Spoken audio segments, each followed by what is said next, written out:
I'm not over yet.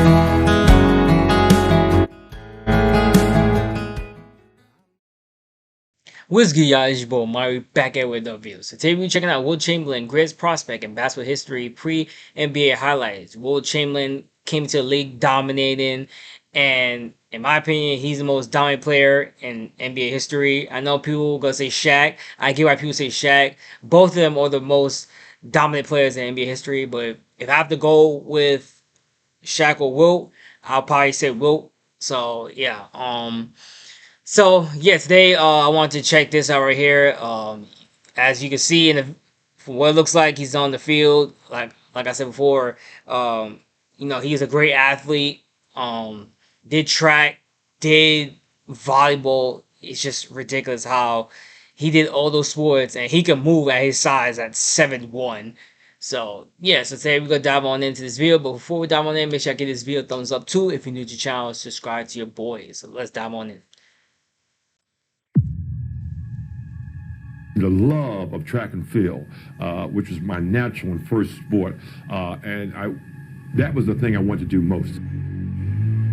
Jimmy Breslin wrote a famous article that was in the Saturday Evening Post. How many people in any sport has that been said that the person is going to destroy the game? Basketball star Wilt Chamberlain clears the high jump at 6'6".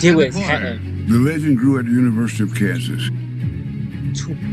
Wilt was a conference champion in the high jump and played a little basketball too. And here comes this phenomenon showing everybody what the future is.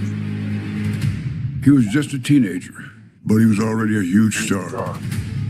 He was the dominant athlete in the United States at 17 years of age. By senior year, he was very full of himself because the world was full of him.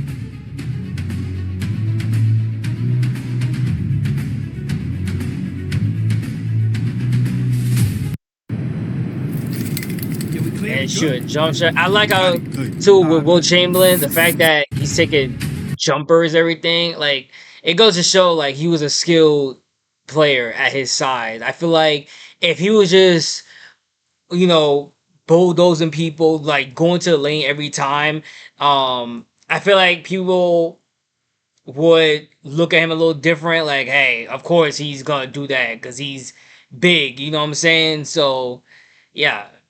But the fact that at his size, he's 7'1", and he shows skill, like shooting fadeaway jumpers.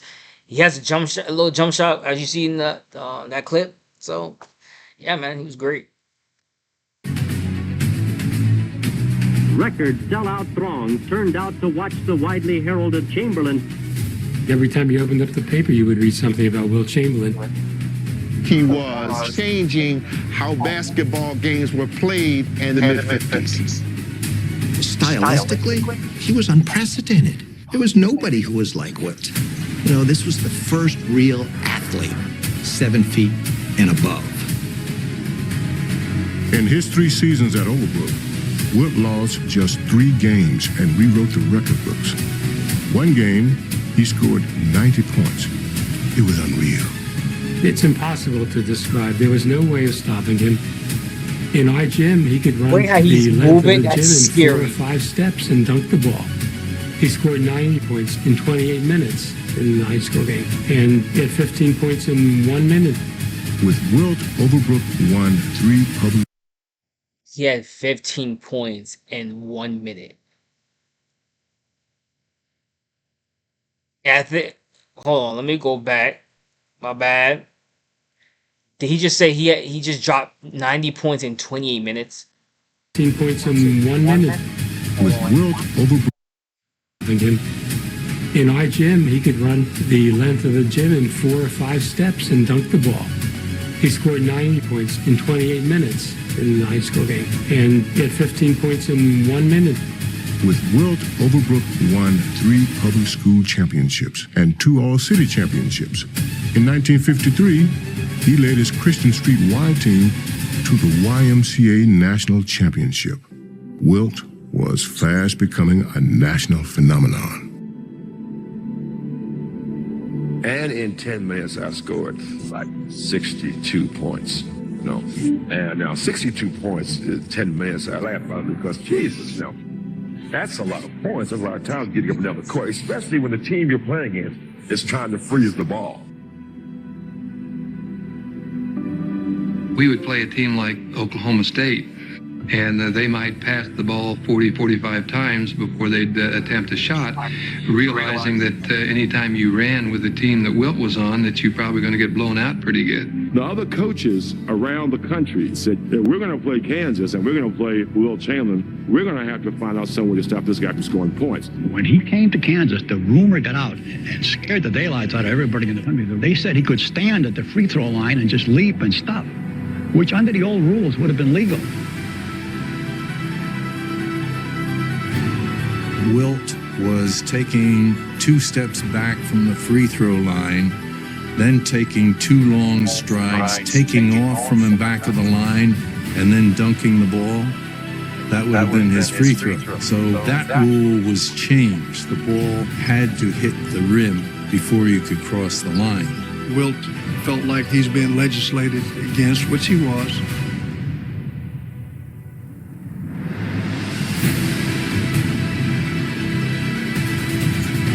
Yeah, 2 people holding on to the ball, and he fighting, holding the ball, moving them to Jesus.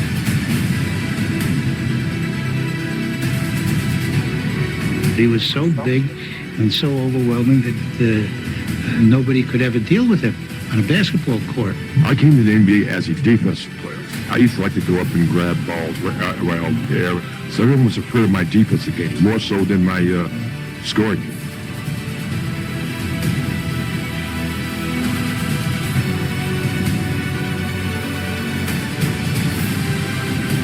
Wilt would not only block your shot, Wilt could go up in the air and catch your shot, which was like, ooh.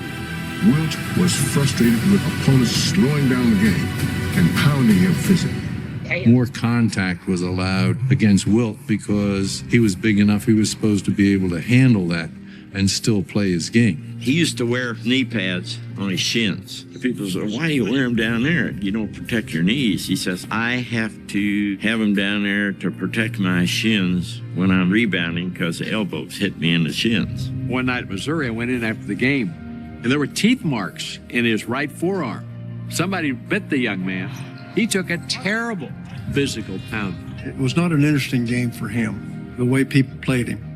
Got to the point where he felt like, well, this just isn't worth it. He couldn't go to the NBA because in those days you couldn't play before your high school class had graduated from college, and so there was little choice left for him. So Wilt left Kansas and signed with the Trotters for the then astronomical sum of $65,000. When a reporter pointed out that was more money than the president made, Wilt joked he could jump higher. So after his junior year, he left Kansas and joined the most famous team in the world, the Harlem Globetrotters. The Trotters are a team of basketball wizards featuring one of the most talked about players in years, 7-foot Wilt Chamberlain. He gloried in going to the Globetrotters because he could show that he could play that kind of basketball. Wilt wanted always to exhibit his diversity. Life magazine did a spread in which the nation's tallest basketball players were featured holding the ball up under the rim and through the net. And I can still see that spread. It's still formidable.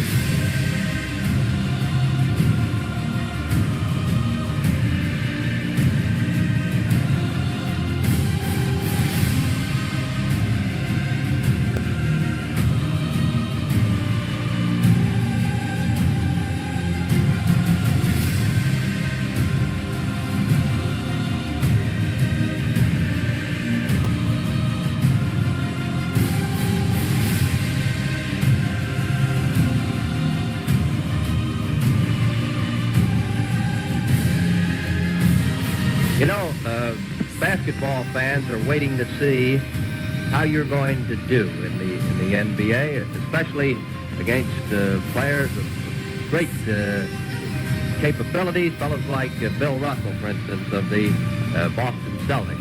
Now, you will be playing man for man, as I mentioned. Do you feel that you are ready for this? You've been ganged up on pretty much through your collegiate career and with the Trotters. Do you think the Trotters, for instance, helped you any? Well, I actually do. I think there will be a period of orientation for me to cross like it is for every newcomer in the NBA, but I think in the long run I'll be able to handle myself man-to-man with almost anyone in the league.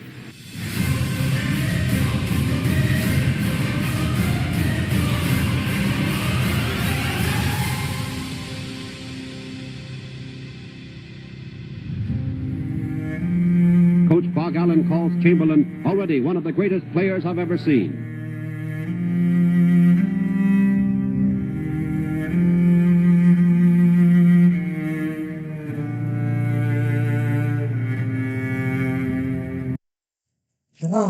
This was good to see how he came to the league and killing it. Yeah, man. Wilt Chamberlain. When it comes to his career, I mean, people talk about his career thing. GOAT conversations. I mean, people don't put him in the GOAT convos. People say that he played with plumbers. Not just him, like Bill Russell too, and other people. They like, oh, they play with plumbers and this and that. There was people their size. I checked on like Google. I did my research. There were a couple of them that were like around their size, like 6'11", 6'10", 7 foot. So, but they don't really say their names like that. So, but even like you see the videos of Wilt, towering over everyone.